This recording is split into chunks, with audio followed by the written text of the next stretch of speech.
Lots of talk about taxes and the HST on the campaign trail. Opposition parties are vowing to ease the burden, but how far will they go and how will they do it? Mike Wise is here with his reality check. Mike. Well, Dwight, you'll recall last month in British Columbia, voters had a referendum to scrap the HST and go back in time to the old system.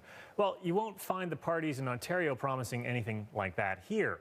But to understand what they will do, you have to do some time travel as well.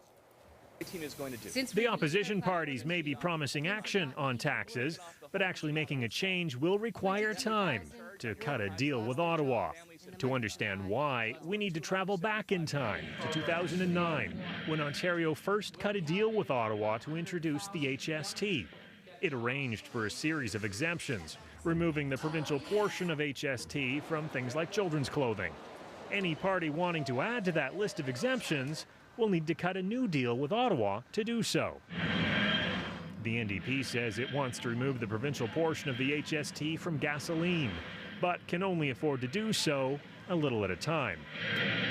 The Tories promise to cut the HST from your electricity and home heating bills with either an agreement with the feds or by putting a rebate on your bill.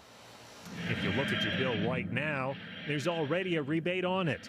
The Liberals introduced the Ontario Clean Energy Benefit this year, a 10% credit that, in effect, offsets Ontario's 8% of the HST. The NDP likes that approach so much, they promised to keep it in place until 2015, when they'd then remove the HST.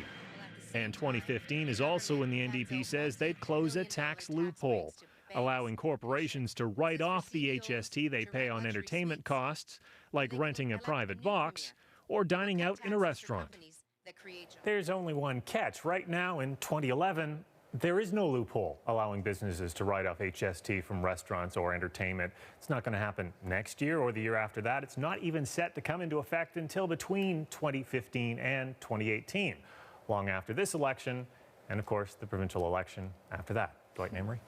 Thanks, Mike. Okay. Coming up, why the Canada Pension Plan has invested hundreds of